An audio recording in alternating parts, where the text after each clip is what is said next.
I'll tell you for free that there are many secrets in that castle. There are secret ways and secret people. Find the blacksmith.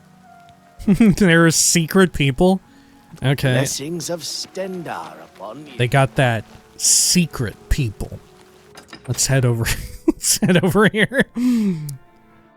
Good. So we're to meet with the castle blacksmith then, who will tell us about the secret passages and secret people. How can I help you?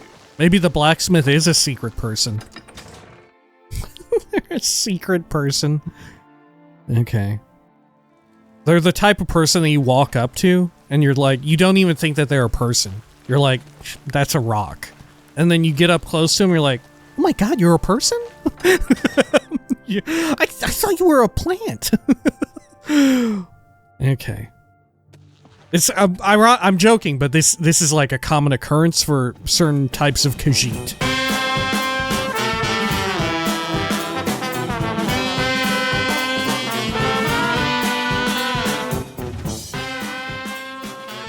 When we had last left the hero of Kvatch, well, they continued on with their work with the Thieves Guild of Cyrodiil, which sent them out back to none other than Skingrad, where they were to investigate a missing guild member. And it turned out that they were kind of still missing, but they did find Amuse, someone who they weren't looking for, but they ended up also joining the guild. And they found as well... Oh, actually, they did find Theranis. My bad, they were dead. Killed by the Pale Lady, no less. A terrifying vampire who lived inside the wine cellar of Castle Skingrad. What was up with that? Who could say? Only time would tell. Now, it was time to head on back to meet with Scriva, I think it was? To meet with some of the guild's higher-ups and see what the future held. This is the Elder Scrolls 4 Oblivion Remastered. Welcome back. Zoop, zoop. There we are. Let me do a quick save here, and let's be on our way. Let's see. Am I tracking the appropriate one? Yeah. Oh yeah, we have to go find the book under a bush behind Nerostral's house. Oh my god, I forgot. That was the whole reason we were looking for Theranis, was for a book. Sorry, Theranis, but the book is more important. Okay. Let's travel over this way. Good. And we'll keep an eye out for that. Let's see. Now, apologies as well if we have to call this one a little bit more early than I would like. I'm a little bit sick, but it's frankly not too bad. Not too bad at all. Is this it? Oh yeah, here it is. Lost Histories of Tamriel. But I think we'll weather the storm just fine. I may have to go to an aside to cough into my fist or take a quick slurp of water, but I think we'll be just fine.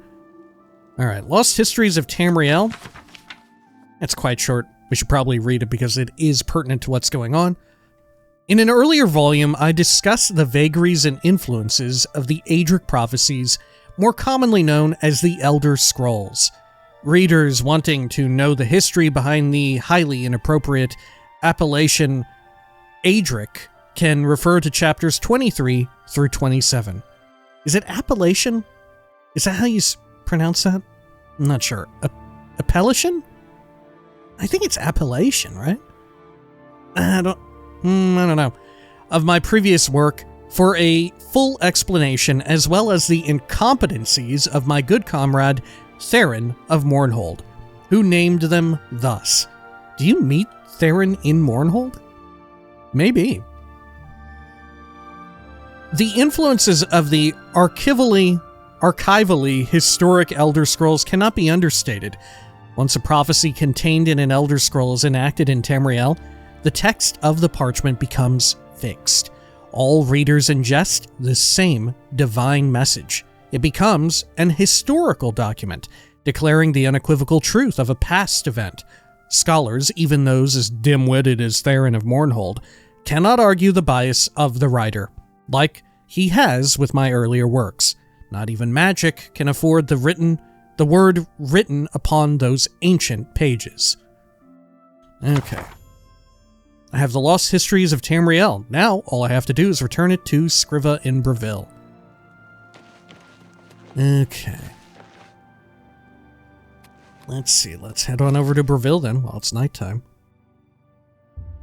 There we go. Now, having said that earlier, we will call this this video a little bit earlier than usual because we have to read what might be the longest book in the entire game. Maybe the longest book in the entirety of the Elder Scrolls franchise, right? Okay. Let's see over here. Scriva, hopefully you are not closed. Okay. Let's have a look. Scriva, I got the book. Theranos is maybe not alive anymore, but I did find Amuse again, and Amuse wants to join. You have found Theranos and the lost histories of Tamriel? Theranos, no. The book, yes. Well, not yet. Oh, I can't even say that I found Theranos. Okay. We did find Theranos, though. Okay, well, the book, yes. Theranos is dead? Oh, I did tell grieve for him, but at least you have the book. The Grey Fox has sought this book for many years. You have earned the reward. Here is your payment. Okay. Any more special jobs? Hieronymus Lex must be eliminated once and for all. The Grey Fox has asked that you do this personally.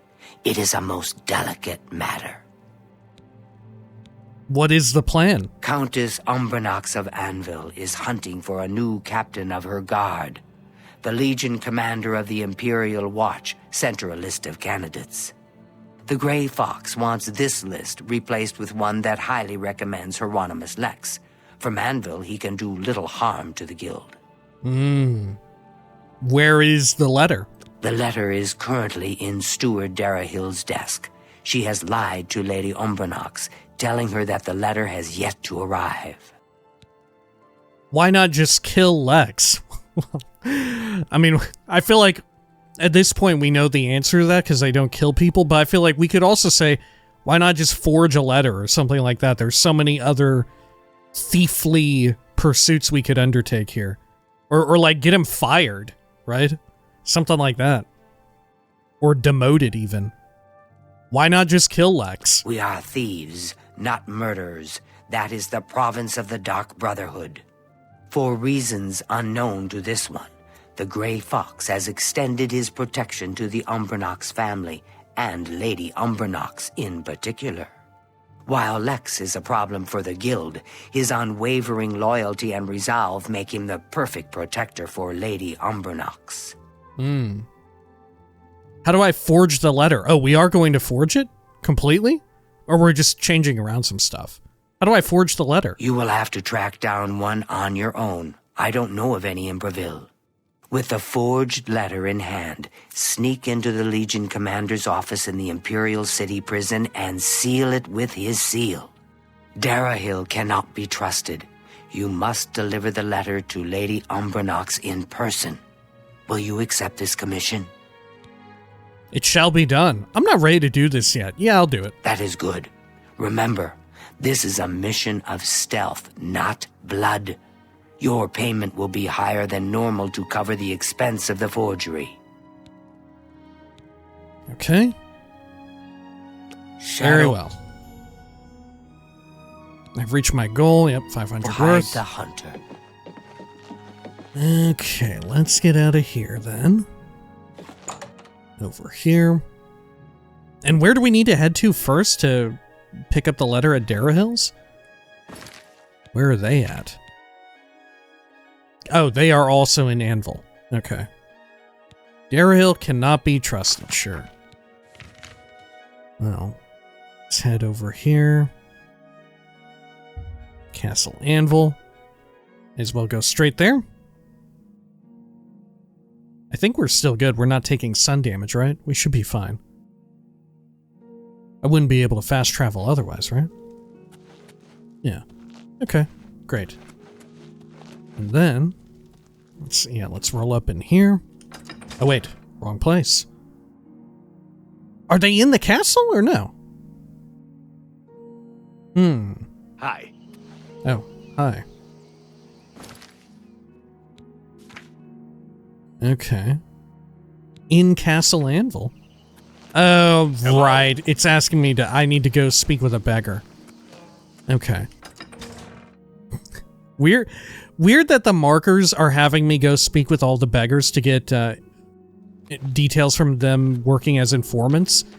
When Scriva kind of just, gave me everything I needed to know, I feel. Can you spare a coin? I think I already fixed you up, didn't I? Imus the Dull.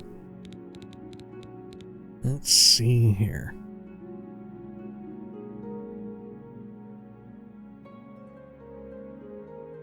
Oh, wait. I'm looking at on self. Fix them up. Here we go. Oh, yeah, you're already good. Me children will thank you for your help. Okay, sure. We'll have another coin. Thank you, kind sir. Great. Where can I find Darahill's office? To be honest, I couldn't give you directions to any special room in the castle. Anyone in the castle can tell you, though. However, I'll tell you for free that there are many secrets in that castle.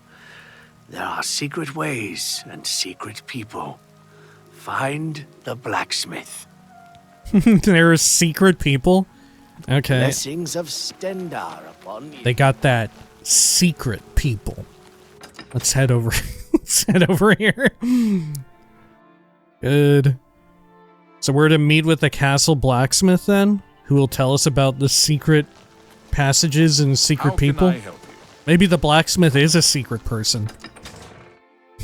They're a secret person. Okay. They're the type of person that you walk up to and you're like, you don't even think that they're a person. You're like, that's a rock. And then you get up close to them, you're like, oh my god, you're a person? I thought you were a plant. Okay. I'm joking, but this is like a common occurrence for certain types of Khajiit. Right, we're joking, but this actually does happen a lot to certain types of Khajiit. Right, the little house cat kind. I guess some of the larger ones that look like just standard lions and stuff. Oh, hello. Oren. You must be the cat burglar I've been told to expect. Whoa, Follow me. Okay.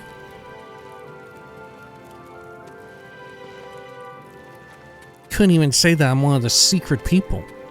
Look, is this a secret right here? Oh, okay. Sure.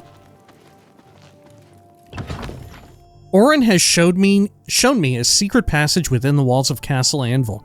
It should let me get closer to Darahill's office without being seen by the castle guards. Oh, you're How not about gonna mixing up some potions? You're not You gonna look say like anything quite else, the Oren? alchemist. I see you work with the Gray Fox.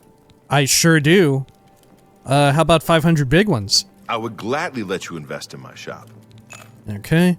Tell me more about Darahill's office? Looking for the steward, are you? Her office is in the private chambers, but she's not there much. You Perfect. can find her in the audience chamber in the mornings. She dines with the Countess from evening's 8th bell until midnight. Okay. What do you sell? Do you sell I can't help you picks? until you advance further in the guild. You can use one of the other fences like Ongar and Bruma. That's wild that they give me access to you, but I can't use you as a fence. Shadow hide you. You're like part of this quest. Okay. Oh, I'm entering stealth mode. Let's do a quick save. Good. Gonna get some speed too. I don't think it affects me while I'm crouched, huh? There we are. Maybe I ought to drink a couple chameleon pots too while I'm at it. Okay. 2 is probably fine. Alrighty.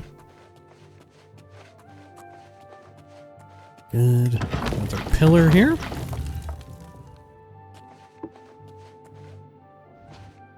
Looks like it's right over here to the left. Ooh, I hear a woot root inside. Oh my god, what the fuck?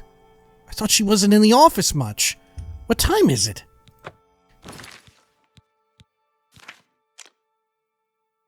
It's 3:14 p.m. I guess she's done having breakfast then. Okay, maybe I can just go in with her right there. Okay, I'm gonna take another chameleon pot to sneak in. Okay. Okay. She's buried in a good book. Good. Could you imagine if she heard the woot root fade away because I took it and she was like, what the hell? Why'd my root stop making a delightful noise in my bedroom that I listen to all the damn time? Like a lunatic. I love to try and go to sleep to the noise of a nern root screaming at me all the fucking time, right? It's like, it's just like listening to whales or like a gentle pitter-patter of like raindrops falling or any other type of ASMR. Just like the whooshing chime of Nernroot, just wow, wow. It's like a little tiny foghorn for your bedroom. Okay, let's see. List of candidates and a little bit of money. I have the letter. Now I need to find a forger. She doesn't even know. Okay. Can I read it real quick? List of candidates. Itius Hain, loyal but not too bright. My personal recommendation. Carmalo Truiand, smart but inexperienced, a good second choice. Hieronymus Lex, overly fanatical, not recommended. Odin Zavidius, questionable morals, not recommended. Odin Zavidius, huh? Okay. I like that even among the guard, they think Hieronymus Lex is such a fucking freak. Right? Right? Even for like actually doing his work, he's too much of a freak. For doing his actual job, he's deemed too fucking freaky. Okay. Anything else I should look at in here? Eh?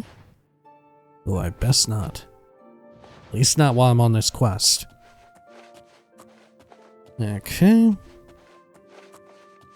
We'll move over here. Am I building sneak XP? Am I close enough to be, like, accumulating sneak? Am I trespassing here? I'm not. Okay. Going to stop crouch walking. Oh! Orin! I'm back. I see you work with the Gray Fox. I sure do. Do you know where I can find a forger? Shadow hide you. No. Maybe we're meant to ask a beggar on that. Oh, did he run all the way back there not to check on me, but because he thought I was maybe gonna steal stuff? Come on, we're guildmates. It breaks the rules to steal from one another. Okay. Over here. And we'll head on out the front door. Good. Some creatures like ghosts are immune to normal weapons. It's true. Oh yeah, we're meant to ask the beggars again. Okay. Yeah, I'm shocked that I bet we could have gone in to Darahills anyway. Yes? And gotten You're a fit one. the list even without speaking with a beggar. I mean, same goes for right here. I bet we could just, if we knew who the forger was, we could do it immediately. But I don't know. It might be someone, actually, maybe I do know. Actually, maybe the forger is actually someone very important. I'm only asking for a single coin. Penniless Ulvis. One more coin and I can get a pair of shoes. Oh my gosh. I wish I could give you some shoes. Here, have a coin. Thank you, kind sir. Do you know where I can find a master forger? Well, only because I like you. Look for a man known only as the Stranger. He lives here in Anvil, down the road from the Chapel of Dibella. The Stranger, right. Blessings of Mystara upon ye. Okay. Let's head on out over here. Good. And then, down the road from the Chapel of Dibella. I feel like this is what they mean, but I feel like that's a bit of a stretch. Right, there's so many buildings down the road from the Chapel of Dibella. If anything, the closest building that is a residence is this one. Heinrich Oakenhull's house. This is the most nearby residence. Unless you count this. Well, even then, if you count this, it's still Heinrich's. What are we doing? What are we talking about? Yeah, I do like this little garden, though. Okay. Let's continue over. What a weird tree to be growing here. Am I tripping, or is this... Right, this is like a pine needle-like tree. Coniferous, right? I would not have imagined a tree such as this to be growing out here by Anvil, right? Yeah, it's all these deciduous ones usually, right? Well, no, look. What kind of fucking area is this? That we're getting all these fern, like, pine needle trees. Alright, well, this is the place. Some fun pumpkins in the back. Okay. And you can really jump on top of this house. Can I use it to... Oh yeah, I can definitely. Can very easily use it to get to the top of other ones. Oh my gosh, my athletics capped out. Sprinting no longer consumes any fatigue. Why jog when you can sprint? Oh, not quite good enough to make it to that. Alright, let's head in. Abandoned house. Okay. Ugh. They got the little rats and stuff. What hello. do you want? Oh, a stranger. Hello, stranger. I'm here for some forgery work. Do I know you? About the Thieves Guild? Forge this letter. Gang, Grey Fox, Velwyn Benaris. Who are you? Can I persuade you any? Oh, I can't. Who are you? I am the stranger. That is all you need to know. That, and I am no one to be trifled with. Oh, no. Oh, my gosh. Okay. Well, can you tell me about the Thieves Guild, any? I don't have time to gossip about the guild right now. Okay. Can you tell me about the Grey Fox? Everyone wants to know about the Grey Fox. Grey Fox this, Grey Fox that. He's just a man, not a Daedric lord. I've heard it all. They say he's immortal because he's led the Thieves Guild for over 300 years. No one ever sees his face, because he always wears that gray cowl. Oh, and speaking of the gray cowl, did you know he stole it from Nocturnal herself? You'd think he was Saint Nerevar, the way they talk about him. Oh my gosh. Well, we can tell where all the rumors are coming from. All right, how about forging this letter for me, a stranger? Yes, it can be done. I can change it to give Lex the highest recommendation. I'll need a full day to properly forge this letter. Return then. And of course, I will expect payment in full at that time. Okay, can I ask you about it again? Why are you bothering me? It isn't done yet. Now get out of here and let me finish. Oh my gosh, okay. What do you got in here? You're eating corn and radishes? Just fucking raw? And a big old hunk of cheese. That's fucking wild, dude. Myth or Menace, whole bunch of quills. Okay. Fascinating. Don't interrupt me. Okay, he's so whiny. God, and he's living here with all these little fucking critters too. Lot of rats and like roaches and shit. Okay. Well, I guess we need to get a room or something. And rest or wait for a day. Yeah, we already cleared the Oblivion Gate out here. Okay, sure. Well, let's see. Where's the local inn? I don't think that I've ever gotten a room at the inn out here, have I? I don't think so. The Count's Arms. Sure. Let's do it.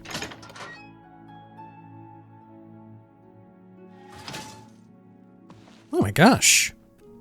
It's quite nice in here. Hello? Hello, good sir. Hello, good sir. Oh, Velwyn Benaris. I better not talk to you just yet. Jason Sextius. Jason Sextius, singer, composer, and storyteller extraordinaire. Glad to meet you. Okay, tell me about the city. I'm currently employed at the Count's Arms, but I'm working on a piece I hope will gain me the patronage of a certain countess. Do you ever actually hear this guy sing? I don't think you do. I think there's only one character perhaps in the entire game that you hear sing. Well, maybe there's another in the Shivering Isles. I'm not sure if you would count that as singing. Alright, can I persuade you? Of course. I can. Or can I? It looks like it's not grayed out, but I cannot click on it. It's a trick. Bye. Okay, I'm not going to ask or talk to Velwyn Belarus, because I think we're going to get a quest. Oh, Wilbur, hello. I'm Wilbur, owner and proprietor of the Count's Arms. We make beds and food available to guests. Can I help you? Okay, tell me about the city. Buildings here look different. Why? This is the Gold Coast style. Like in Hammerfell. Eastern towns look gray and dull to me. And that's original VO.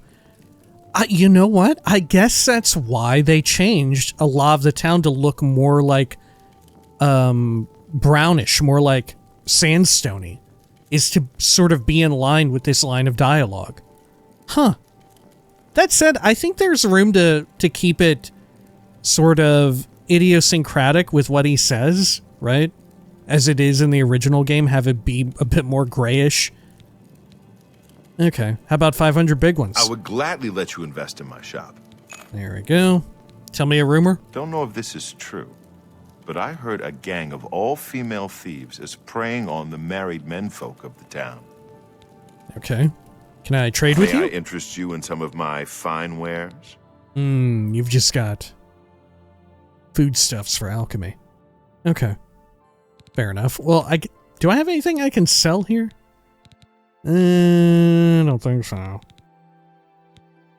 I don't think. Okay. How about a bed? There's a wonderful room available. It's the best I have, and you can use it for the night for a mere 25 gold. Interested? Yeah, sure. I'll take it. Excellent. It's up the stairs there, and then directly across the hallway. Center room, wonderful view of the city. Sleep well. Okay, thanks. How about more on the bed? I presume you're satisfied with the room. I bet I will be. Farewell. Wilbur. Okay. Anything else around here of interest? No, they are well stocked on wine, though. Oh, that goes outside. Huh. Yeah, this might actually be the best inn that I've ever been in the game. There's a pretty good one in Leyawind, though, isn't there? Or am I thinking of Cheydinhal? My Dunmer brother. Oh, greetings, my Dunmer sister, Arvena Going Thalis. into that Oblivion Gate was an impressive feat of daring do. I salute you. I salute you too. For your thanks, or for your salutations. Tell me about the city. You can't imagine the fuss some people make. My rats are no problem for anyone. Oh, yeah, she's the rat woman. Hell yeah. God, I love that there's just always a Dunmer woman who's just, like, fucking obsessed with rats in some way. Either she hates them, maybe she loves them, maybe pillows are involved somehow. Okay. Tell me a rumor. I've never read any of Quill Weave's writings. I've heard they're fairly good, though. Okay. Good talk. Certainly. All right, goodbye. Be seeing you. Let's see. Let's head on up here to the private rooms.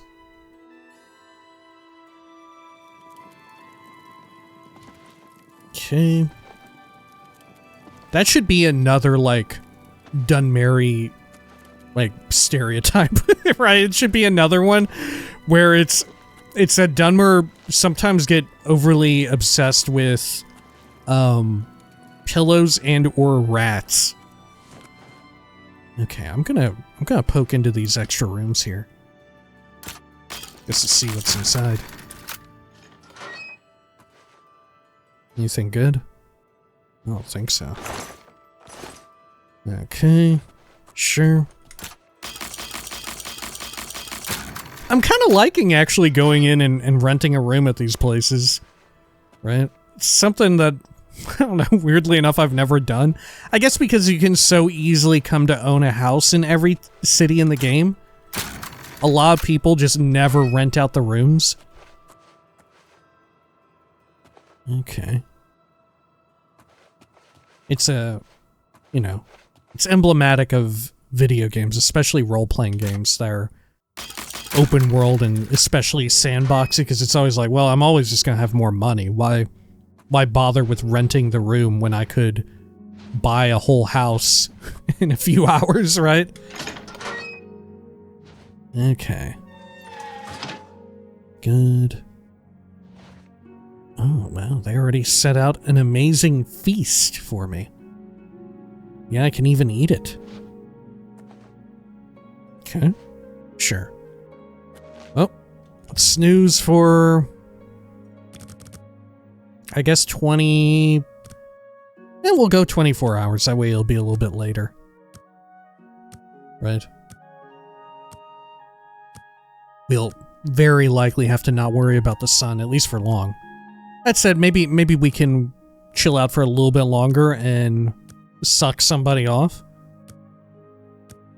It's definitely within the realm of possibility. Okay. Am I having a freaky dream? Oh yeah, this is a dream. You're having a nightmare. You think that things are kind of normal. The sun is bright and the sky is beautiful blue. Clear blue skies all the way across. And you realize, oh, you're coughing up a little bit of blood. But you're hungry for dirt. That's right. This is a nightmare where you like to eat dirt. You're a freak. You love munching down on mud and dirt and rocks. There's nothing you love more than eating dirt. Surprise. Mana Marco is also there and smiles at you. What a nightmare. Okay. There we go. Good. I do wish that they carried on the vampire dreams from Oblivion. Hello, good sir. That sort of continued on, like a whole bunch. How are you? Not Hi bad. there. Have you heard any word Hello? about the other provinces? They say. Kellen, who I are hope I you? can help. I don't know. Can you? Tell me a rumor. Hey, you're the one they call the hero of Kvatch, aren't That's you? right. The one that closed the Oblivion Gate and saved the city. The hero of Kvatch, or Vach. Syndicates You too. of wizards have led a boycott of. It seems Somerset Isle has become a much more dangerous place. Good night. Goodbye. Okay, well, let's head on out. Maybe after we deal with the stranger, we'll come back here and suck somebody off. Oh, gosh. Sashani! Perhaps Anvil will not go the way of Kvatch, thanks to you. Well done. Perhaps so. Okay. Let's see. Tell me about Anvil. Take some advice. Go down to the sea. Stand a while. Watch the sun rise and set. Think on distant lands across the water. Oh, that's beautiful, but it would kill me. I would die doing that, Shahani. I'm a vampire. I saw that Pinarus in Virtuos was out hunting again. He can shoot a bird on the wing without really trying. Okay. Take care. Good talk. Can you actually shoot birds in Oblivion? I don't think so. Okay, abandoned house. All right. Don't Ho there. interrupt me. Whoa, I thought we were good now. You're bothering me. Yeah, I'm here for the forged letter. Do you have my fee? Yeah, you didn't even tell me what it was, but here you go. Here is the new list of candidates. Hieronymus Lex has a glowing recommendation. Okay. Cool. Anything else I can... No, I guess we're fine. Okay, and then... we need to go back to... Oh, right. We have to get the official seal in the city itself. Okay. My man don't sleep either. He's just always up in here. He don't even have a bed. Okay. We'll head out this way. I was about to say, maybe we could suck that guy off. Get a little bit of, our vampirism mended for a bit. Okay. Are we free to fast travel now? I think so. Let's see our health ticking down. I think we just hit the threshold. Okay, so let's travel back to the Imperial City here. Oh no, I am taking health damage. You wouldn't know it, but I am. Okay, maybe just one more minute and I'll be good. Oh yeah, look, the lights come on. That's gotta be the sign. It's technically now night. Yep. Good to know. Oh, it took me 4 hours to get there. You can actually see if you travel from the map like that. The clock tick over. Oh, look at you in your fancy armor. Wow, okay. Got a couple little dragons there, huh? Shield's really decked out too. A Damus Philida. It's all over, lawbreaker. Your spree is at an end. I'll take any stolen goods you have. The next move is yours. Pay your fine, or I'll haul you away. I should have paid off my fine at, man, I got 5 gold fine? You gotta be fucking kidding me. Okay. Here, I'll pay the gold. That's too bad. I was hoping you'd resist arrest. Okay. Here's the procedure. Yep. We go to the castle and all that. I think I just pop out right here again. Right, yeah. I just moved over there. Yeah, I only spent about 10 minutes doing all of that. Great. Okay, so we need to go over here. Oh, shit. Okay. Well, I better scarf down a few chameleon pots. Good. We'll sneak up in here. We may want to craft up a few more. Okay.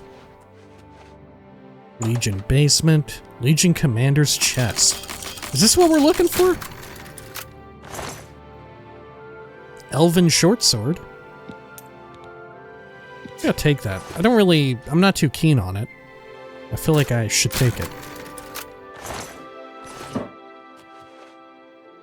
Oh, here it is. Imperial Legion seal.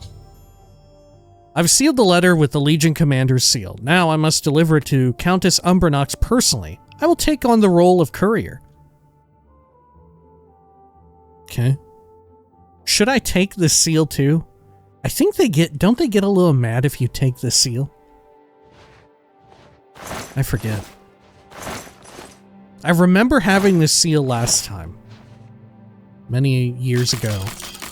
I don't remember if they actually scold you for needlessly stealing it. Okay, I'm gonna sneak up here and see if I can suck this dude off. God, I bet I don't know if I can actually. He may detect me.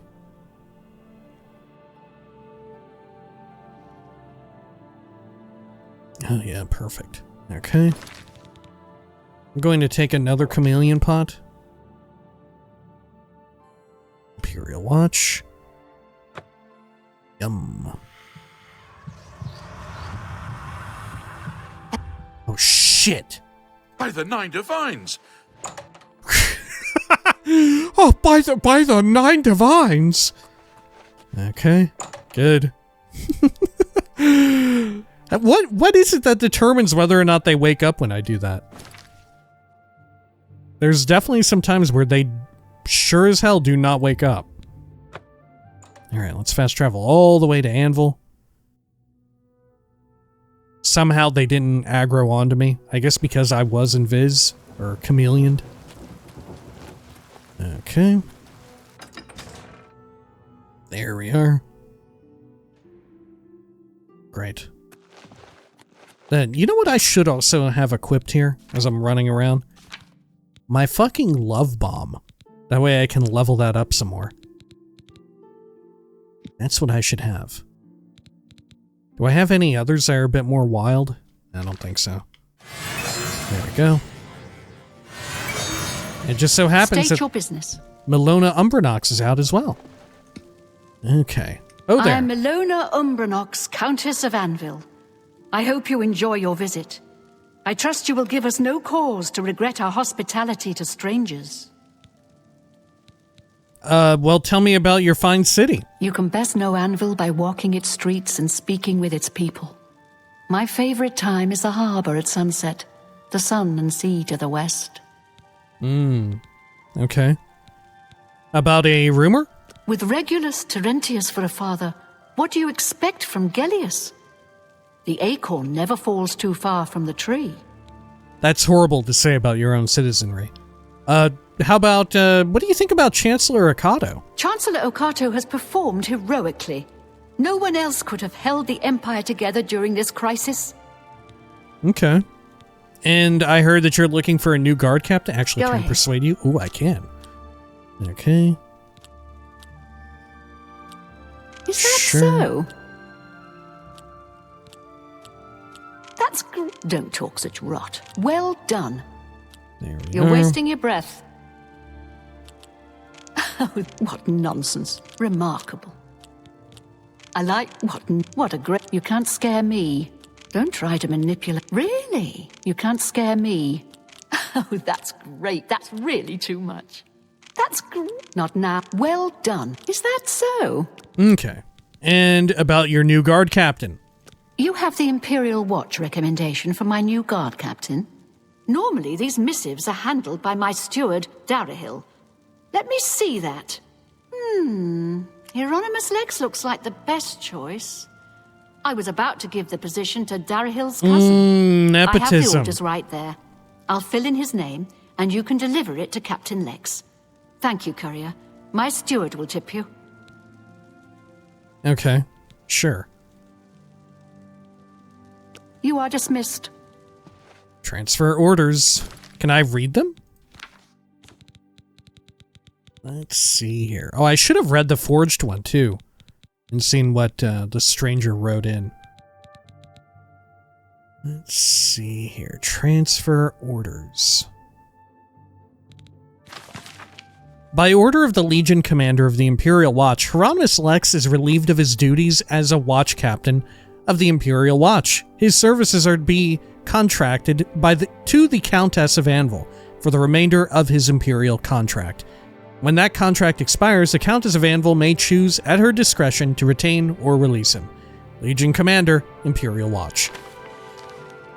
Okay, and then let's head on out. Do we deliver it directly to Hieronymus Lex? Okay. Yeah, I deliver it straight to him. It's really wild, right? I feel like, she even made mention that it was weird that Cyrodiil didn't deliver it in the first place. I feel this is even more wild that I'm delivering this straight to Hieronymus Lex. He knows what I look like, right? I feel like we should be leaving it in his mailbox or something like that. Right? Leave it with his secretary. That way I can't be traced back.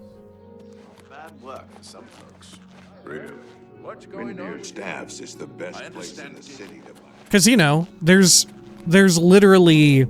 It's made... Okay. How do I want to say this?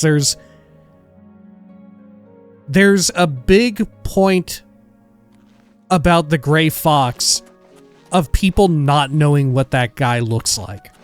How are you Of today? people not knowing what he looks like. And I feel like because we're paying attention to people being able to, clock a thief's face, it shouldn't be me. Okay, can I fix you up here real quick? You may not need it. Yeah, I don't think you need it. Please be generous, kind sir. Ragbag Buntara. Tell me a rumor? Hey, you're the one they call the hero of Kvatch, aren't you? The one that Aren't closed the you? Oblivion Gate and saved the city? That's right. Can I persuade you more. any? Okay.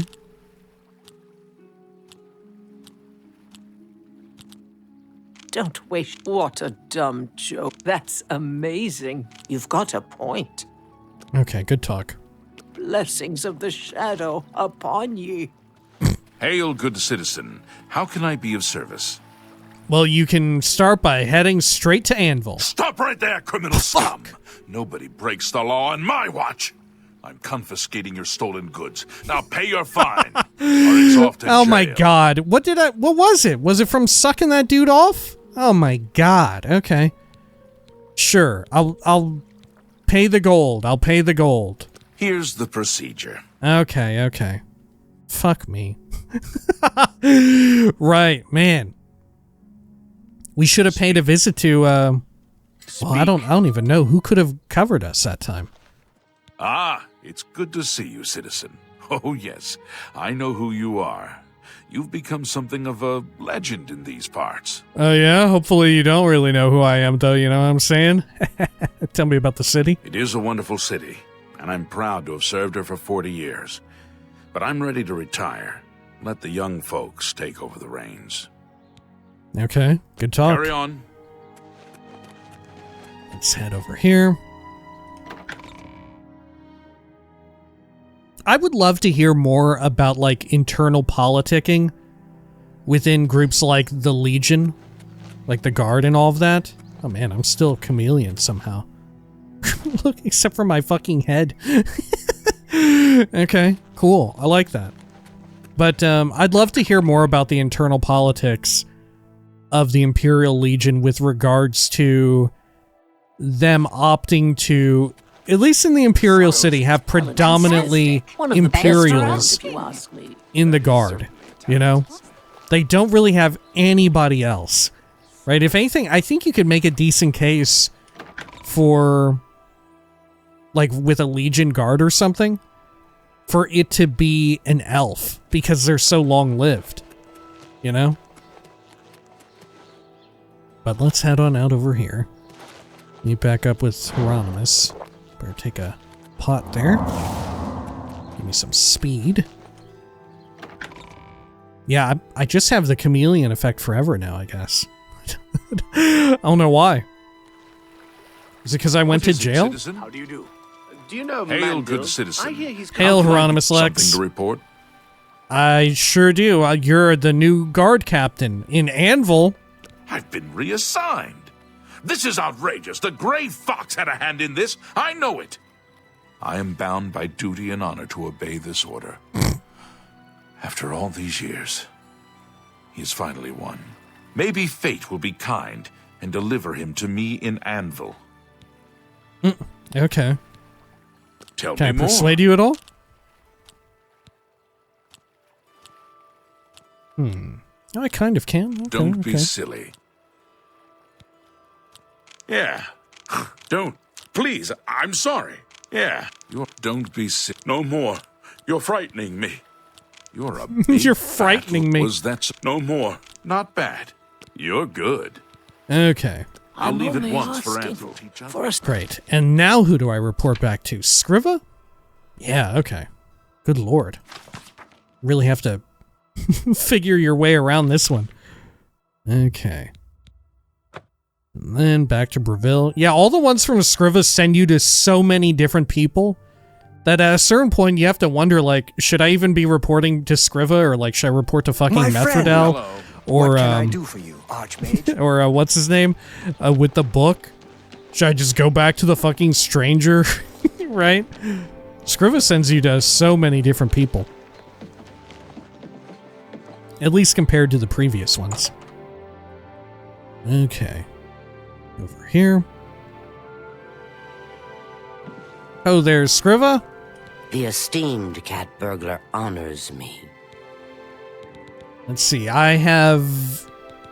Do I have a fucking bounty this The time? hunter can pay his fines to the guards. Yeah, do I have a... Okay, no, I don't have a... This one hopes the hunter enjoys the cage. Okay. Well, tell me a rumor first. Ura Vaso Thralis has a way with words. I wish she could teach me how to speak that well. Okay, and, well, good news, Hieronymus Lex has been reassigned. Well done, hunter. Hieronymus Lex will no longer be a thorn in the paw of the Thieves Guild. The Grey Fox shows his gratitude. You are being promoted to Shadowfoot, and may now use Orin of Castle Anvil as your fence. That would have been nice earlier, but thank you. Okay. Should we get... No, we should... Alright. Yeah, I think hide the hunt. before we get another quest from her, I think we'll call it here for now, right? And look, it just so happens that I did reach my goal. I've reached my goal. I've fenced over 600 gold worth of goods. When I'm in the cities, I'll have to keep an eye out for messengers from the Grey Fox. He could call for me at any time. I should wait in the Imperial City if I want them to find me quickly. Oh, so this one we wouldn't even get a quest from Skriva, it seems. Anyway, like I had mentioned at the top, we have quite a bit of reading to do for this one. Like I said, I think it might be the longest book in the entirety of the Elder Scrolls. I'm not sure if there is anything that comes up to like 81 pages, at least by Oblivion's kerning and all of that. Anyway, if you'd like to stick around, we will be finishing up The Real Baron Zaya with Volume 5, which clocks in at a whopping, like I said, 81 pages. All right, now if you'll excuse me, I am going to take a quick drink here. Apologies.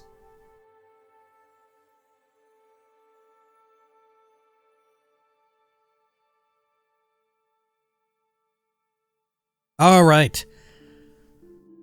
The Real Baron Zaya, Part 5, by Anonymous. As Symmachus had predicted, the theft of the Staff of Chaos had few short-term consequences. The current Emperor, Uriel Septim, sent some rather stiff messages expressing shock and displeasure at the staff's disappearance, and urging Symmachus to make every effort to locate its whereabouts and communicate developments to the newly appointed Imperial Battle Mage, Jagger Tharn, in whose hands the matter had been placed. Tharn, Symmachus thundered in disgust and frustration as he paced about the small chamber where Baron Zaya, now some months pregnant, was sitting serenely embroidering a baby blanket. Jagger Tharn indeed. Aye. I wouldn't give him directions for crossing the street, not if he were a doddering old blind sot. Yeah, here's a good question. What's the, period of pregnancy for an elf, right? Is it same as a human? Or is it also just as elven lifespans are roughly 10 times the length of a human's, if not more so, right, like 11 or 12 times. Is the period for gestation and all of that for pregnancy? Do pregnancies last 10 times as long? Because that would be fucking wild. I feel like it's the same though. I feel like if it were different, we would have heard by now, surely, right? Anyway, what have you against him, love? I just don't trust that mongrel elf. Part dark elf, part high elf, and part the gods only know what. All the worst qualities of all his combined bloods, I'll warrant. He snorted. No one knows much about him. Claims he was born in southern Valenwood, of a wood-elven mother. Seems to have been everywhere since. Baron's eyes sunk in the contentment and lassitude of pregnancy. Had only been humoring Symmachus thus far. But now, she suddenly dropped her needlework and looked at him. Something had piqued her interest. Symmachus, could this Jagger Tharn have been the Nightingale? Disguised? Symmachus thought this over before replying. Nay, my love, human blood seems to be the one missing component in Tharn's ancestry. To Symmachus, Baron Zaya knew, that was a flaw. Her husband despised wood elves as lazy thieves and high elves as effete intellectuals or effete. But he admired humans, especially Bretons, for their combination of pragmatism, intelligence, and energy. The Nightingales of Ebonheart, of the Ra'athim clan, House Lalu, and the House of Mora in particular, I'll be bound. That house has had human blood in it since her time. Ebonheart was jealous that the staff was laid here when Tiber Septim took the horn of summoning from us. Baron Zaya sighed a little. The rivalry between Ebonheart and Mournhold reached back almost to the dawn of Morrowind's history. Once the two nations had been one, all the lucrative mines held in fief by the Ra'athems, whose nobility retained the high kingship of Morrowind. Ebonheart had been split into two separate city-states, Ebonheart and Mournhold, when Queen Leon's twin sons, grandsons of the legendary King Morelin, were left as joint heirs. At about the same time, the office of High King was vacated in favor of a temporary war leader to be named by a council in times of provincial emergency. Still, Ebonheart remained jealous of her prerogatives as the eldest city-state of Morrowind. First among equals was the phrase its rulers often quoted, and claimed that rightful guardianship of the Staff of Chaos should have been entrusted to its ruling house. Mournhold responded that King Morelin himself had placed the staff in the keeping of the god Ifan, and Mournhold was unarguably the god's birthplace. Why not tell Jagar Tharn of your suspicions then? Let him recover the thing. As long as it's safe, what does it matter who recovers it, or where it lies? Samakis stared at her without comprehension. It matters, he said, softly after a while, but I suppose not that much, He added, certainly not enough for you to concern yourself further with it. You just sit there and tend to your... And here, he smiled at her wickedly. Embroidery. Baronziah flung the sampler at him. It hit Samakis square in the face, needle, thimble, and all. In a few more months, Baronziah gave birth to a fine son, whom they named Helsith. Nothing more was heard of the Staff of Chaos or the Nightingale. If Ebonheart had the staff in its possession, they certainly did not boast of it. The years passed swiftly and happily. Helsith grew tall and strong. He was much like his father, whom he worshipped. When Helsith was... there's the classic Dunmerry ancestor worship on display. when Helsith was 8 years old, Baronziah bore a second child, a daughter to Samakis' lasting delight. Helsith was his pride, but little Morgaya, named for Samakis' mother, held his heart. Sadly, the birth of Morgaya was not the harbinger of better times ahead. Relations with the Empire slowly deteriorated, for no apparent reason. Taxes were raised and quotas increased with each passing year. Samakis felt that the Emperor suspected him of having had a hand in the staff's disappearance, and sought to prove his loyalty by making every effort to comply with the escalating demands.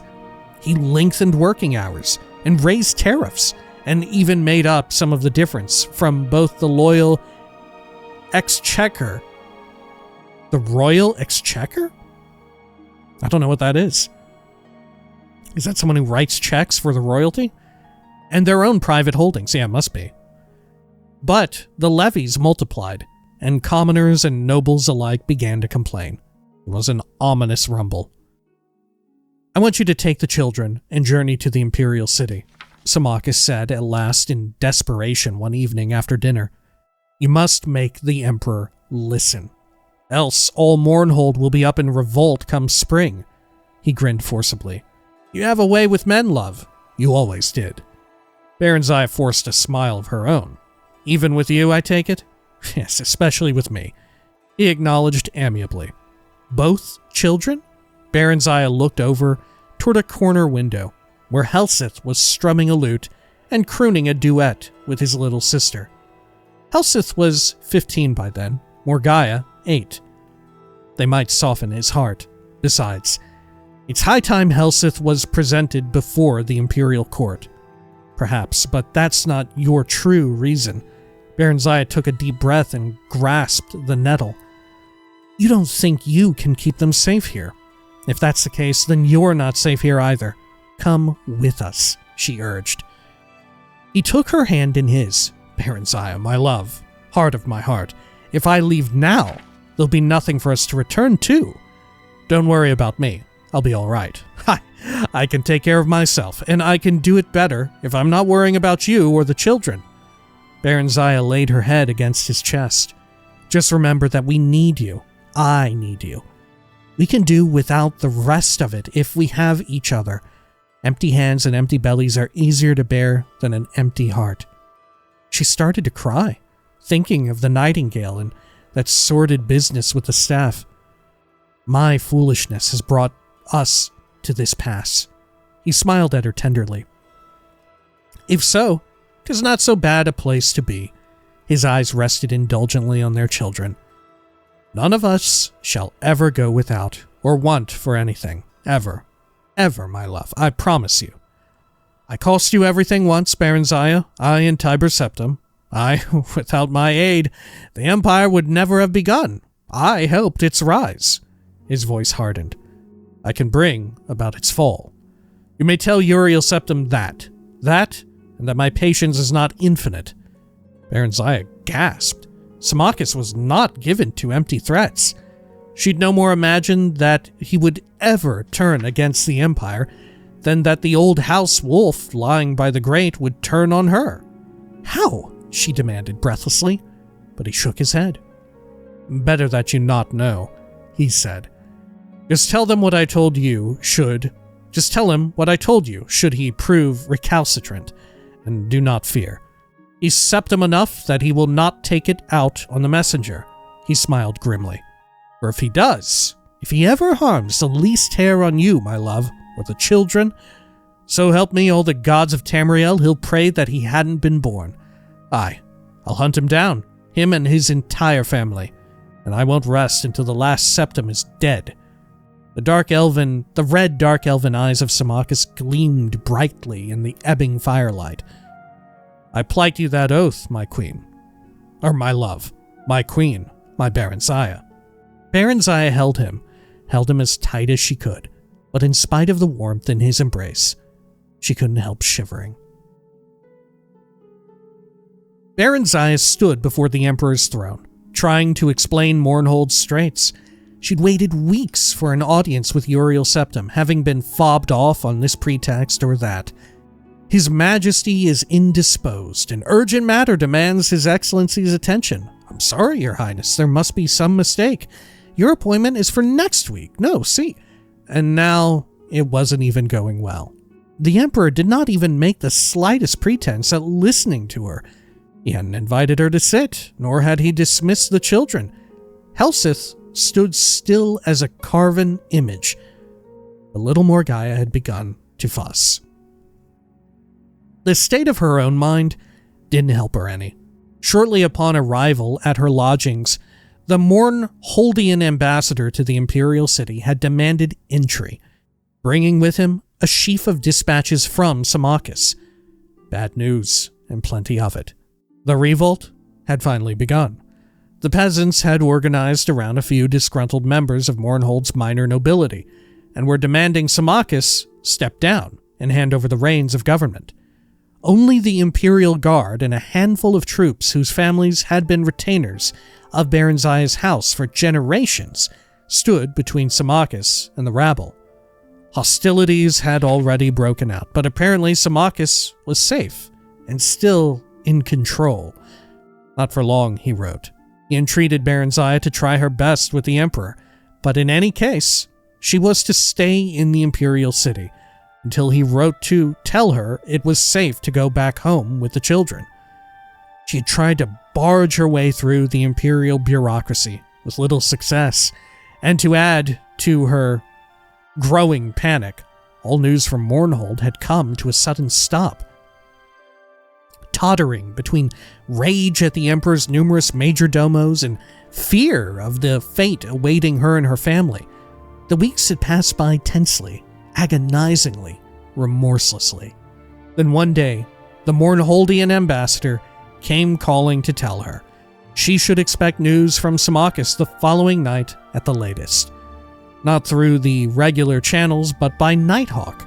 Seemingly by the same stroke of luck, she was informed that same day by a clerk from the Imperial Court that Uriel Septim had finally consented to grant her an audience early on the morrow. The Emperor had greeted the three of them when they came into the audience chamber with a too bright smile of welcome that nonetheless didn't reach his eyes. Then, as she presented her children, he had gazed at them with a fixed attention that was real yet somehow inappropriate. Baranzai had been dealing with humans for nearly 500 years now, and had developed the skill of reading their expressions and movements that was far beyond what any human could ever perceive. Try as the Emperor might to conceal it, there was hunger in his eyes, and something else. Regret? Yes, regret. But why? He had several fine children of his own. Why covet hers? And why look at her with such a vicious, however brief, yearning? Perhaps he had tired of his consort. Humans were notoriously, though predictably, inconstant. After that one long, burning glance, his gaze had shifted away as she began to speak of her mission and the violence that had erupted in Mournhold. He sat still as stone throughout her entire account. Puzzled at his inertia and vexed no end, Baranzai stared into the pale, set face, looking for some trace of the Septum she'd known in the past. She didn't know Uriel Septum well. And mind you, for those casual readers and listeners and watchers, keep in mind, this is not the Uriel Septum that we know of. This is not Uriel Septum the 7th. I believe this is Uriel Septum the 1st, right? Well, no. No, yeah, if we're dealing with Jagar Tharn and all of that, yeah, this is the 7th then, isn't it? Yeah, this is Uriel Septum the 7th, no? Yeah, I think so. She didn't know Uriel Septum well, having met him once when he was still a child, and then again at his coronation 20 years later. That was all. Or twice, that was all. He'd been a stern and dignified presence at the ceremony, even as a young adult, yet not icily remote as this more mature man was. In fact, despite the physical resemblance, he didn't seem to be the same man at all. Not the same, yet something about him was familiar to her. More familiar than it should be. Some trick of posture or gesture. Suddenly, she felt very hot, as if lava had been poured over her. Illusion. She had studied the arts of illusion well since the Nightingale had deceived her so badly. Right, suddenly all the illusion stuff from the early volumes comes into play, huh? Man, what a fun way of bringing it full circle. She had learned to detect it, and she felt it now, as certainly as a blind man could feel the sun on his face. Illusion. But why? Her mind worked furiously, even as her mouth went on reciting details about Mournhold's troubles. Vanity? Humans were oft as ashamed at the signs of aging as elves were proud to exhibit them. Yet the face Uriel Septum wore seemed consistent with his age. Baranzai used none of her own magic. Even petty nobles had means of detecting magicka, if not actually shielding themselves from its effects, within their own halls. The use of sorcery here would bring down the Emperor's wrath, as surely as drawing a dagger would. Magic. Illusion. Suddenly, she was brought to mind of the Nightingale. And then, he was sitting before her. The vision changed, and it was Uriel Septum. He looked sad, trapped, and then the vision faded once more, and another man sat in his place, like the Nightingale, and yet unlike. Pale skin, bloodshot eyes, elven ears, and about him a fierce glow of concentrated malice, an aura of eldritch energy, a horrible, destructive shimmer. This man was capable of anything. And then once again she was looking into the face of Uriel Septum. How could she be sure she wasn't imagining things? Perhaps her mind was playing tricks on her. She felt a sudden, vast weariness, as if she'd been carrying a heavy burden too long and too far. She decided to abandon her earnest narrative of Mournhold's ills, as it was quite plainly getting her nowhere, and switch back to pleasantry. Pleasantry, however, with a hidden agenda. Do you remember Sire Symmachus and I had You remember, sire? Symmachus and I had dinner with your family shortly after your father's coronation. You were no older than tiny Morgaia here. We were greatly honored to be the only guests that evening, except for your best friend, Justin, of course. Justin. Ah, yes, the Emperor said, smiling cautiously, very cautiously. I do believe I recall that. You and Justin were such friends, Your Majesty. I was told he died not long after. A great pity. Indeed. I still do not like to speak of him. His eyes turned blank, or blanker, if it had been possible. As for your request, milady, we shall take it under advisement and let you know. Baronziah bowed, as did the children. A nod from the Emperor dismissed them, and they backed away from the Imperial presence. She took a deep breath when they emerged from the throne room. Justin had been an imaginary playmate. Although young Uriel had insisted a place to be set for Justin at every meal, not only that, Justin, despite the boyish name, had been a girl. Symmachus had kept up the joke long after she had gone the way of imaginary childhood friends, inquiring after Justin's health whenever he and Uriel Septim met, and being responded to in as mock-serious a fashion.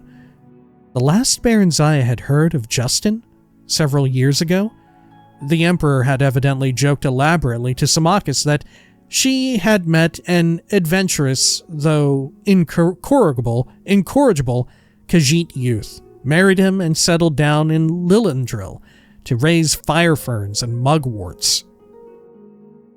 The man sitting on the Emperor's divan, Divan? I don't know that word, was not Uriel Septim. The Nightingale? Could it be? Yes. A chord of recognition ran through her, and Baronziah knew she was right. It was him. It was the Nightingale, masquerading as the Emperor. Symmachus had been wrong. So wrong. But now she wondered frantically, what had become of Uriel Septim? And more to the point, what did it mean for her and Symmachus and all of Mournhold? Thinking back, Baronziah guessed that their troubles were due to this false emperor, this Nightingale-spawned glamour, or whatever he really was. He must have taken Uriel Septim's place shortly before the unreasonable demands on Mournhold had begun. That would explain why relations had deteriorated for so long, as humans reckon time, long after her disapproved liaison with Tiber Septim. The Nightingale knew of Symmachus's famed loyalty to and knowledge of the Septim House, and was effecting a preemptive strike. If that were the case, they were all in terrible danger. She and the children were in his power here in the Imperial City, and Symmachus was left alone to deal with the troubles of the Nightingale's brewing in Mournhold. What must she do? Baronziah impelled the children ahead of her, a hand on each shoulder, trying to stay cool, collected, her ladies-in-waiting and personal knights escort trailing behind. Finally, they reached their waiting carriage. Even though their suite of rooms was only a few blocks from the palace, royal dignity forbade travel on foot for even short distances, and for once, Baronziah was glad of it. The carriage seemed like a kind of refuge now, false as she knew the feeling might be. I think that this was, they're kind of flexing here. I feel this is almost the writer flexing how good they are at storytelling, because of course, this is, for anyone who knows of these characters, in particular Jagar Tharn, you already know that the twist is coming for like 10, 20 pages, right? You already, well, shit, since previous ones, you know? No matter how many details you perhaps may forget or may be unaware of, the vast majority of people will know that Jagar Tharn posed as the Emperor for some time, right? And even at the start of this, Baronziah alludes to it, which is very clearly like a way to clue in the reader. That way every reader gets on the like same page as all the others, right? Because the way in which it's written here is to be like, what do you call it? It's a sort of irony, a dramatic irony, where the person observing the story, we the readers here, we know what's about to happen, but we get to savor the delicious irony and sort of the torment, and the horror of the moment of the realization, as Baron Zaya does not know, but ends up realizing it, you know?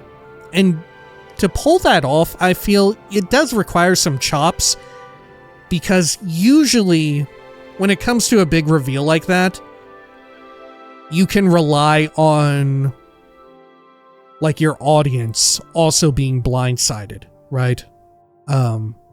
It's so much harder to pull off like a fun twist like that when you have the dramatic irony at play, wherein the audience already knows what's coming.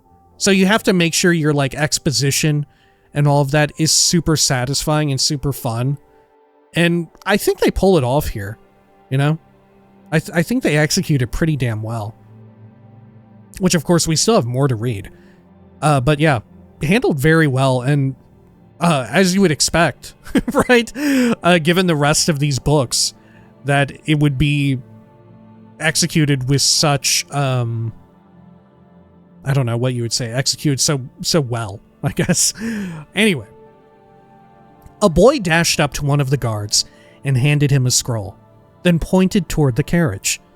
The guard brought it to her. The boy waited, eyes wide and shining. The epistle was brief and complimentary, and simply inquired if King Edwir of Wayrest, of the province of High Rock, might be granted an audience with the famed Queen Baronzaya of Mournhold, as he had heard much of her and would be pleased to make her acquaintance. Baronzaya's first impulse was to refuse. She wanted only to leave this city. Certainly she had no inclination toward any dalliance with a dazzled human. She looked up, frowning, and one of the guards said, "Lady, the boy says his master awaits a reply yonder." She looked in the direction indicated and saw a handsome elderly man on horseback, surrounded by a half-dozen courtiers and cavaliers. He caught her eye and bowed respectfully, taking off a plumed hat. "Very well," Baronzaya said to the boy on impulse. "Tell your master he may call on me tonight after the dinner hour." King Edwir looked polite and grave, and rather worried, but not in the least love-struck.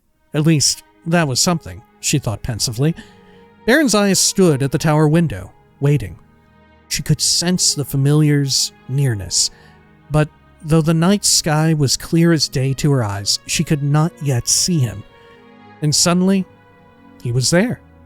A swift, moving dot beneath the wispy night clouds. A few more minutes, and the great nighthawk finished its descent, wings folding, talons reaching for her thick leather armband. She carried the bird to its perch, where it waited, panting as her impatient fingers felt for the message secured in a capsule on one leg. The hawk drank mightily from the water till when she had done, and then ruffled its feathers and preened, secure in her presence. A tiny part of her conscience shared its satisfaction at a job well done, mission accomplished, and rest earned. Yet beneath it all was unease. Things were not right, even to its humble avian mind.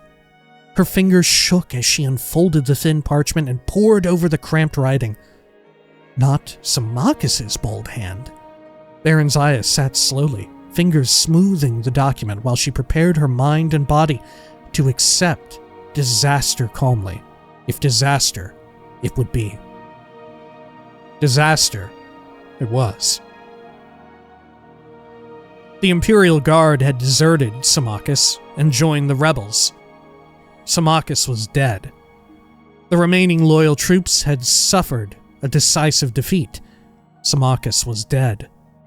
The rebel leader had been recognized as king of Mournhold by imperial envoys. Symmachus was dead. Baronzaya and the children had been declared traitors to the empire, and a price set on their heads. Symmachus was dead. So the audience with the emperor earlier that morning had been nothing but a blind, a ruse, a charade. The Emperor must have already known. She was just being strung along, told to stay put. Take things easy, milady queen. Enjoy the Imperial City and the delights it has to offer. Do make your stay as long as you want. Her stay, her detention, her captivity, and in all probability, her impending arrest. She had no delusions about her situation. She knew the Emperor and his minions would never leave her again, would never let her leave the Imperial City ever again. At least, not alive. Symmachus was dead. Milady? Baron's eye jumped, startled by the servant's approach. What is it? The Breton is here, milady. King Edwir. The woman added, hopefully, noting Baron's eye's incomprehension. She hesitated. Is there news, milady? She said, nodding toward the Nighthawk. Nothing that will not wait, Baron's eye said quickly, and her voice seemed to echo in the emptiness that suddenly yawned like a gaping abyss inside her. See to the bird. She stood up, smoothed her gown, and prepared to attend on her royal visitor. She felt numb. Numb as the stone walls around her. Numb as the quiescence of the night air. Numb as a lifeless corpse. Symmachus was dead. King Edwir greeted her gravely and courteously, if a bit fulsomely. He claimed to be a fervent admirer of Symmachus, who figured prominently in his family's legends. Gradually, he turned the conversation to her business with the Emperor. He inquired after details and asked if the outcome had been favorable to Mournhold. Finding her non-committal, he suddenly blurted out, Lady Queen, you must believe me. The man who claims himself the Emperor is an imposter. I know it sounds mad, but No, Baron's eyes said with sudden decisiveness. You are entirely correct, my Lord King, I know. Edwir relaxed into his seat for the first time, eyes suddenly shrewd. You know? You're not just humoring someone you might think a madman? I assure you, my lord, I'm not. She took a deep breath. And who do you surmise is dissembling as the Emperor? The Imperial Battle Mage, Jagar Tharn. Ah, my Lord King, have you perchance heard of someone called the Nightingale? Yes, my lady, as a matter of fact, I have. My allies and I believe him to be one and the same man as the renegade Tharn. I knew it. Baron Zaya stood up and tried to mask her upheaval. The Nightingale, Jagar Tharn. Oh, but the man was a demon, diabolical and insidious, and so very clever. He had contrived their downfall seamlessly, perfectly. Symmachus, my Symmachus. Edwir coughed diffidently. Lady, we need your aid. Baron Zaya smiled grimly at the irony. I do believe I should be the one saying those words. But go on, please. Of what assistance might I be, my Lord King? Quickly the monarch outlined a plot.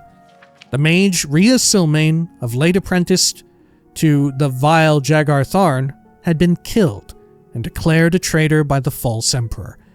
Yet she had retained a bit of her powers and could still contact a few of those she had known well on the mortal plane.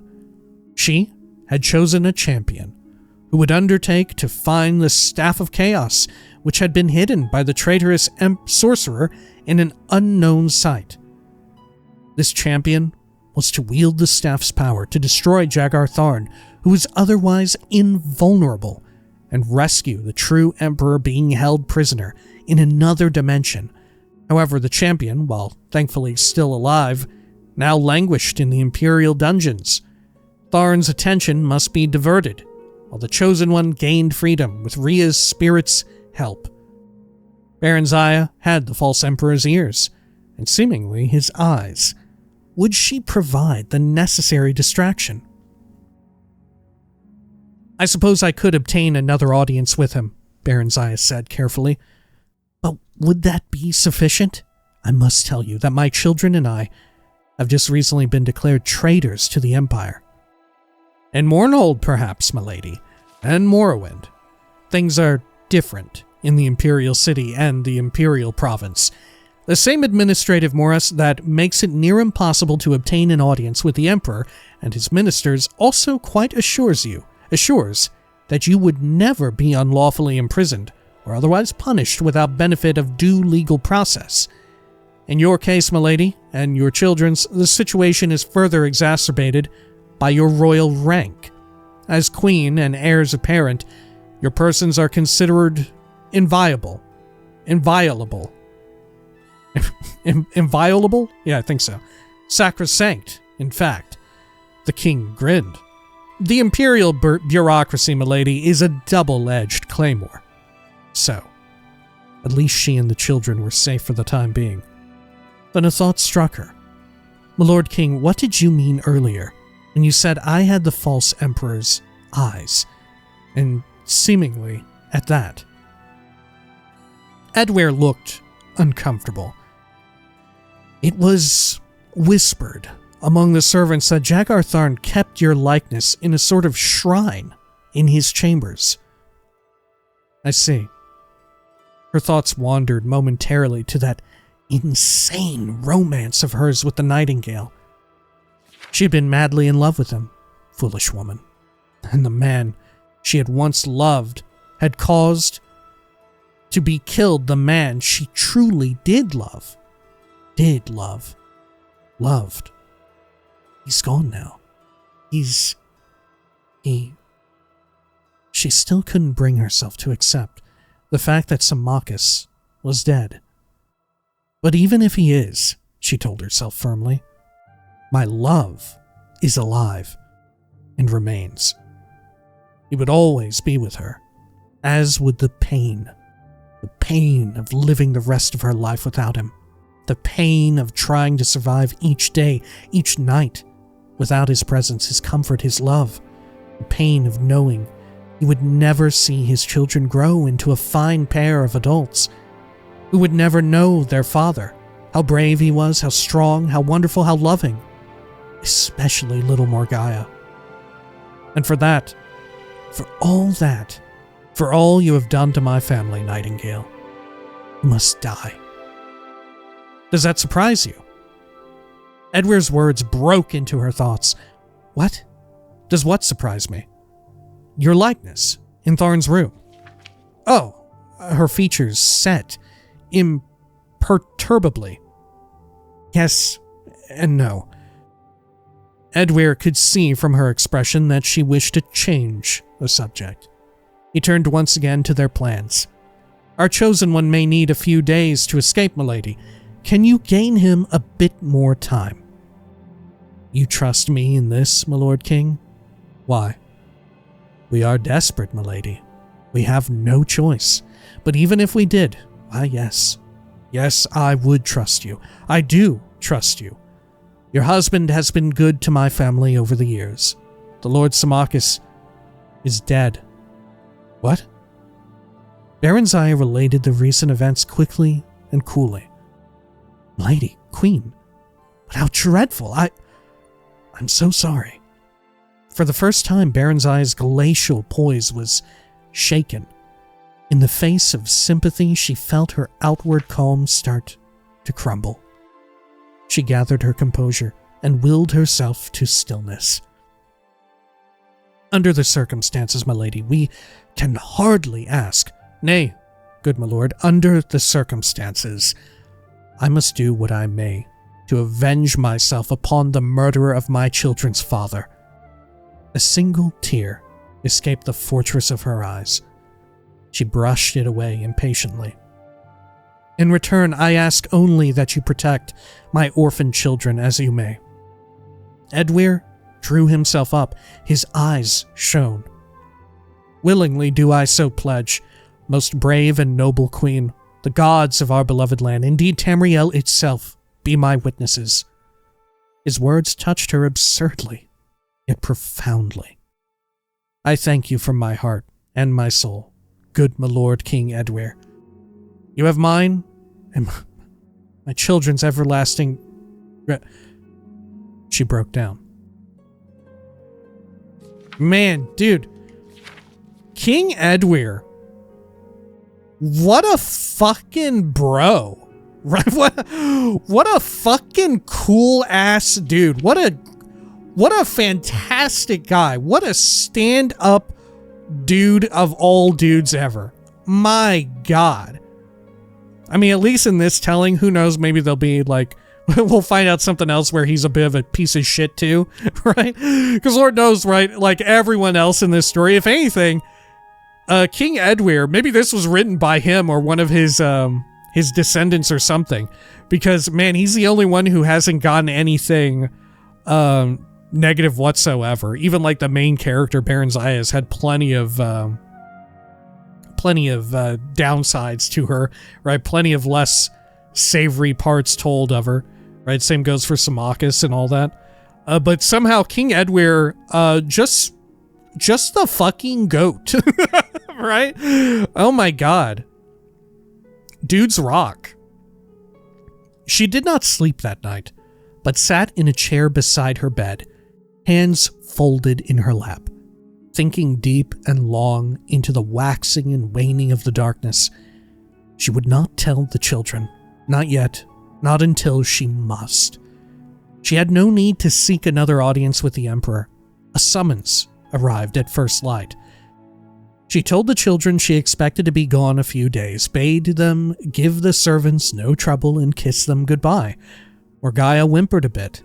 She was bored and lonely in the Imperial City. Elseth looked dour, but said nothing. He was very like his father. His father.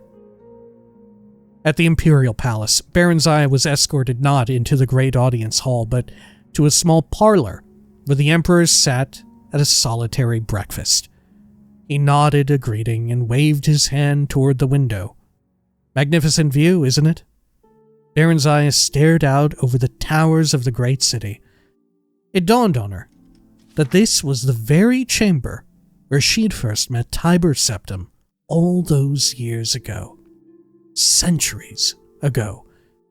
Tiber Septim. Another man she had loved. Who else had she loved? Symmachus, Tiber Septim, and Straw. She remembered the big blonde stable boy with sudden and intense affection. She never realized it till now, but she had loved Straw.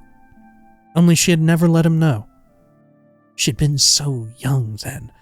Those had been carefree days, halcyon days. Before everything, before all this, before him. Not Symmachus. The Nightingale. She was shocked, in spite of herself. The man could still affect her, even now, even after all that had happened. A strong wave of inchoate emotion swept over her. When she turned back at last, Uriel Septim had vanished, and the Nightingale sat in his place. You knew, he said quietly, scanning her face. You knew. Instantly. I wanted to surprise you. You might at least have pretended. Baron Zaya spread her arms, trying to pacify the maelstrom churning deep inside her. I'm afraid my skill at pretense is no match for yours, my liege. He sighed. You're angry. Just a little, I must admit, she said icily. I don't know about you, but I find betrayal a trifle offensive. How human of you. She took a deep breath. What do you want of me? Now you are pretending. He stood up to face her directly. You know what I want of you. You want to torment me. Go ahead, I'm in your power, but leave my children alone. No. I don't want that at all, Baron Zaya. He came near, speaking low in the old caressing voice that had sent shivers cascading through her body. The same voice that was doing the same thing to her here and now. Don't you see? This was the only way. His hands closed on her arms. She felt her resolve fading, her disgust at him weakening. You could have taken me with you. Unbidden tears gathered in her eyes. He shook his head. I didn't have the power. But now, I have it all.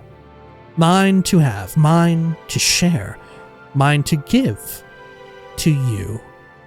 He once more waved his hand toward the window and the city beyond. All Tamriel is mine to lay at your feet, and that is only the beginning. It's too late. Too late. You left me to him. He's dead. The peasant's dead. A scant few years. What do they matter? The children can be adopted by me, and we'll have others together, Baronzaya. Oh, and what children they'll be. What things we shall pass on to them. Your beauty and my magic. I have powers you haven't even dreamt of. Not in your most untamed imaginings. He moved to kiss her. She slipped his grasp and turned away. I don't believe you. You do. You know. You're still angry. That's all. He smiled, but it didn't reach his eyes. Tell me what you want, Baronzaya. Baronzaya, my beloved. Tell me. It shall be yours. Her whole life flashed in front of her. The past, the present, and the future still to come. Different times, different lives, different Baronzayas. Which one was the real one? Which one was the real Baronzaya? For by that choice, she would determine the shape of her fate. She made it. She knew.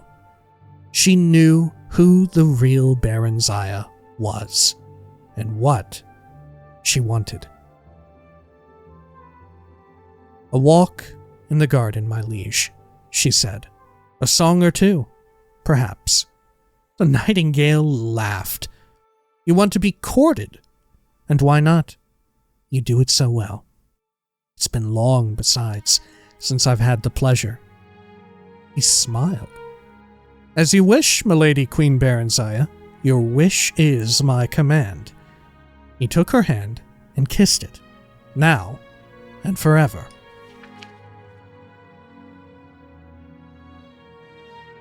And so they spent their days in courtship, walking, talking, singing, and laughing together, while the Empire's business was left to subordinates.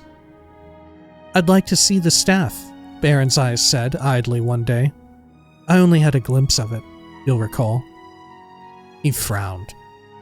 Nothing would give me greater pleasure, Heart's Delight, but that would be impossible.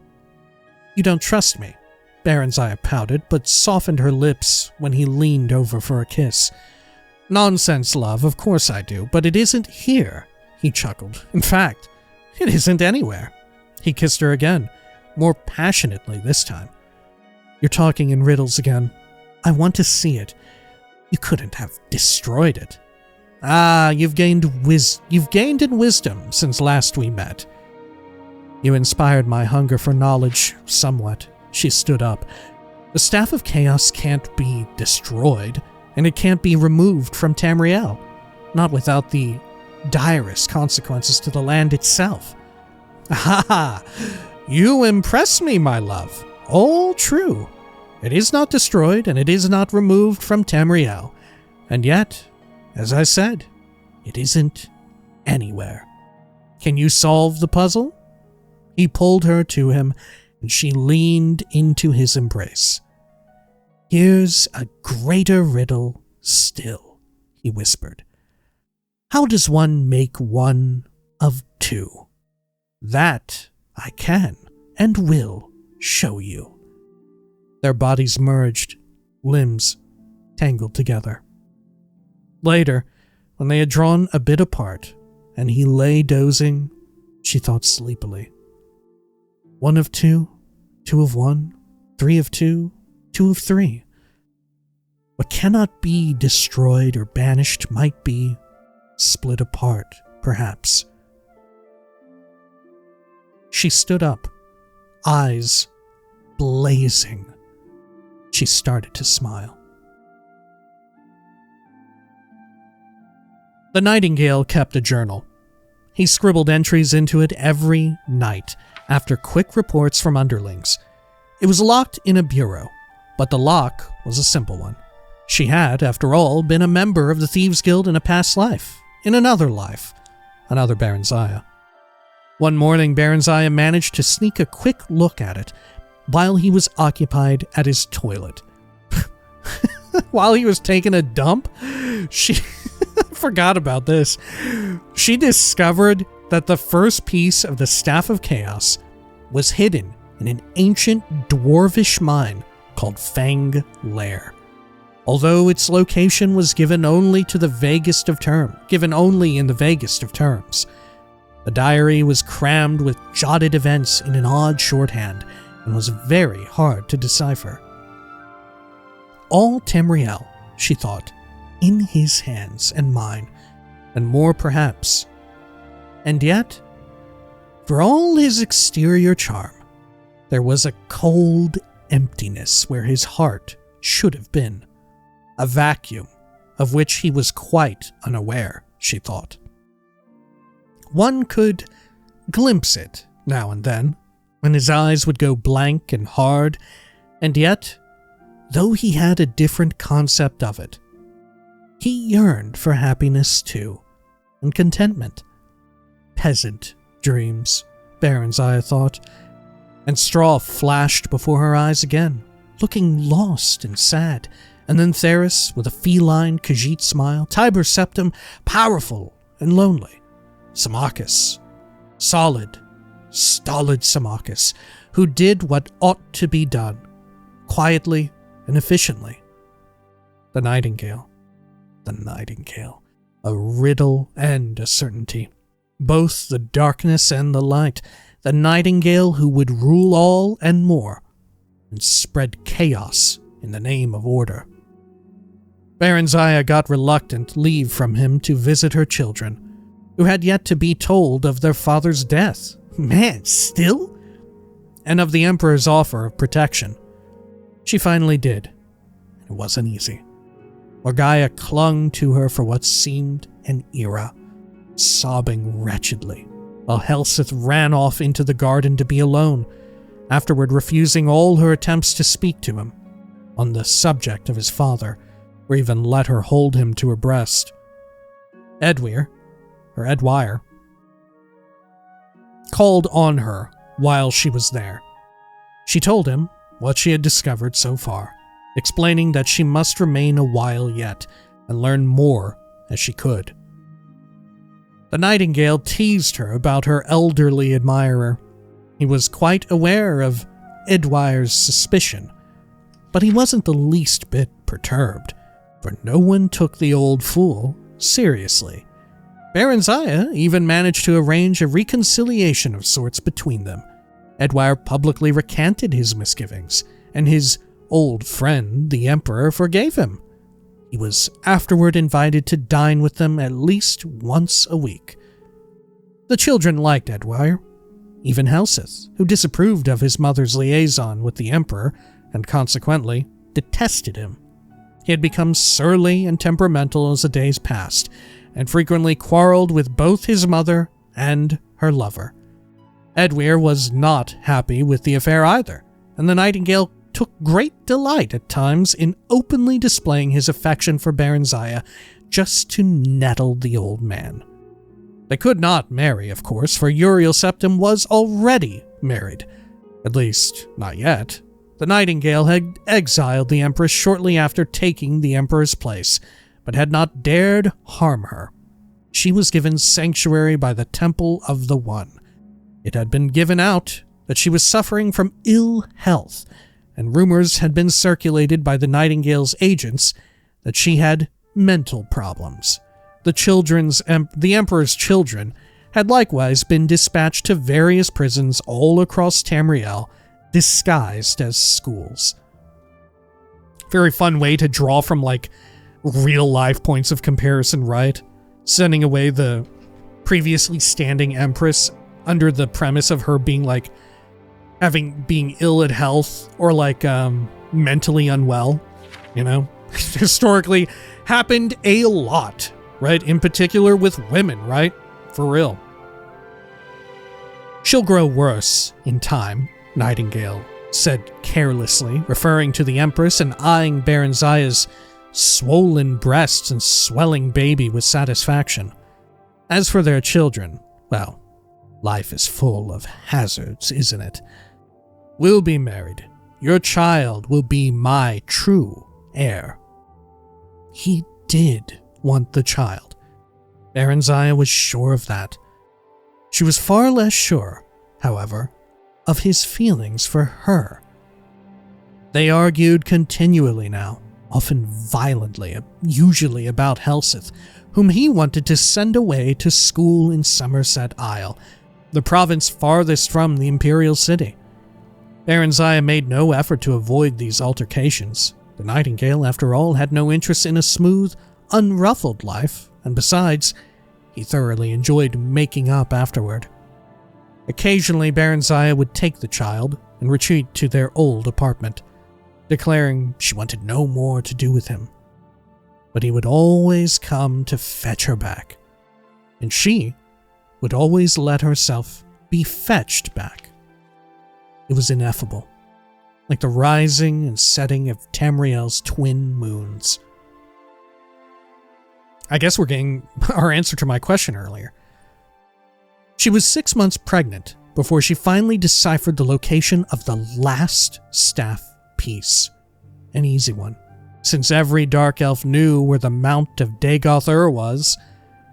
When she next quarreled with the Nightingale, she simply left the city with Edwyr and rode hard for High Rock and Wayrest. The Nightingale was furious, but there was little he could do. His assassins were rather inept, and he dared not leave his seat of power to pursue them in person. Nor could he openly declare war on Wayrest. He had no legitimate claim on her, or her unborn child. True to form, the imperial city's nobility had disapproved of his liaison with Baronzia, as they had so many years ago of Tiber Septims, and were glad to see her go. Wayrest was equally distrustful of her, but Edwyr was fanatically loved by his prosperous little city-state, and allowances were readily made for his eccentricities. Baronzia and Edwyr were married a year after the birth of her son by the Nightingale. In spite of this unfortunate fact, Edwyr doted on her and her children. She, in her turn, did not love him, but she was fond of him, and that was something. It was nice to have someone, and Wayrest was a very good place for children to grow up, while they waited and bided their time, and prayed for the champion's success in his mission. Baronzia could only hope that he wouldn't take very long, whoever this unnamed champion was. She was a dark elf, and she had all the time in the world. All the time. But no more love left to give, and no more hatred left to burn. She had nothing left. Nothing but pain and memories and her children. She only wanted to raise her family and provide them a good life and be left to live out what remained of hers. She had no doubt it was going to be a long life yet. And during it, she wanted peace and quiet and serenity of her soul as well as of her heart. Peasant dreams. That was what she wanted. That was what the real Baronzia wanted. That was what the real Baronzia was. Peasant dreams. Pleasant dreams. Man. Wow. Wow. Fucking what a banger. Holy shit. Absolutely incredible. And what a peculiar way to sort of allude to Baron Zaya's own victories over Jagar Tharn without writing in this the conclusion of like the game, right? Where you do best Jagar Tharn, where you, the unnamed champion, best Jagar Tharn, you know? Because of course you can't write that in this. That's not as much about Baron Zaya, right? That's about you, the video game character. Very well handled. And of course, continuing sort of the nuanced look at these characters, where they're not all like super fucking cool, except for King Edwir, who is, I guess he is fucking just dope as shit. I don't know, right? I guess his worst, the worst of him is that he married a woman who didn't fully love him, but was fond of him, right? But I love the characterization of Baron Zaya not fully being in love with him, of her just wanting peace, of her just being tired at the end of it all, right? There's something very human about it, right? Which is kind of what the entire anthology is getting at whenever it, you know, it loops back around to talking about peasant dreams, where first she sees it as like something to, I don't know, be very classist toward, be very, snooty about, be very condescending about, but then she realizes that that's what she wants. She wants peasant dreams, pleasant dreams, right? She continually as well, you know, she looks back at her time with Straw as her having been perhaps unfair to Straw, which she was, right? Which, fair enough, she was. Man, yeah, what a fantastic bit of writing. This is maybe the best, like I said, maybe the best in all of Elder Scrolls. The Real Baron Zaya, volumes 1 through 5. Right? And sure enough, it definitely, you know, could you imagine if it were this lengthy and it weren't good? Right? You would hope that with them continually keeping it in games going forward, and of this length, that it would be worthwhile, that it would be good. And true enough, yeah, it is fantastic. Man, I'm so glad I decided to reread this. Right? Like I said, throughout the readings here, I remember back in the original Oblivion playthrough, enjoying reading it. Right? Having fun with it. But, like I said, I guess I just didn't have quite yet developed the same degree of, like, media literacy, or not even that, but like a reading comprehension, or like, what would you say? Just, I guess, like, just media and like an analytical mind for media, I guess, for literature, right? Not quite to how I do today, and perhaps this will pale in comparison to maybe future readings that we have for this, you know? Yeah, very much appreciate how deeply flawed a lot of the characters, especially Baron Zaya, is. Absolutely fantastic. Right? I love that. Yeah, I just love how fucked up she is. As someone who loves a fucked up character, right? God, it rocks. Her characterization is so dope. She's so fucked up. Right? And not in like, oh, I'm a twisted sicko like Jagar Tharn, but she's fucked up in this kind of like earnest way, this human way, right? Like Jagar Tharn says, how very human of you. How good is that? Man, yeah, what a bunch of fucking books. The Real Baron Zaya. Put some fucking respect on her fucking name, right? Damn, Baron Zaya. A queen. to the end. Holy shit. Good lord. Man, I'm so curious where they go with the little threads that they have still hanging on about Baron Zaya. Maybe they'll never do anything with it and they'll just continually keep it being like loose threads to tease people with. Right? Maybe they'll always have bigger fish to fry or something. Oh, man, it would be cool though. All right. Well, like I had said, goodness, looking at the time, it is a good thing that we decided to close the video a bit earlier, because yeah, we nearly read through that for like, man, maybe an hour, almost like a little over, I think, maybe.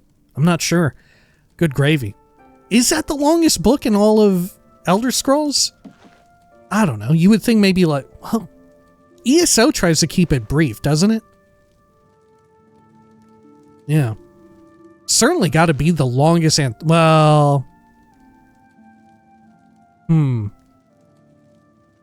Does the character count of the real Baron Zaya beat out 36 lessons of Vivek? Because some of those lessons are very short. Right? Man. Yeah. How wild. All right. That ought to do it for this one. When next we return, fuck, I don't... What the fuck is happening? What am I... Where am I? Scriva, what the hell? Jeez. Scriva, I just got lost in a fucking book as you have. What are you reading there? You got some E pluribus urinum munum? Or whatever it's called? Lorem ipsum? There we go. That's what I'm thinking of. Lorem ipsum. The other shit, that's like on quarters. Anyway, when next we return, the Thieves Guild arc continues. Until next time, please take care of each other.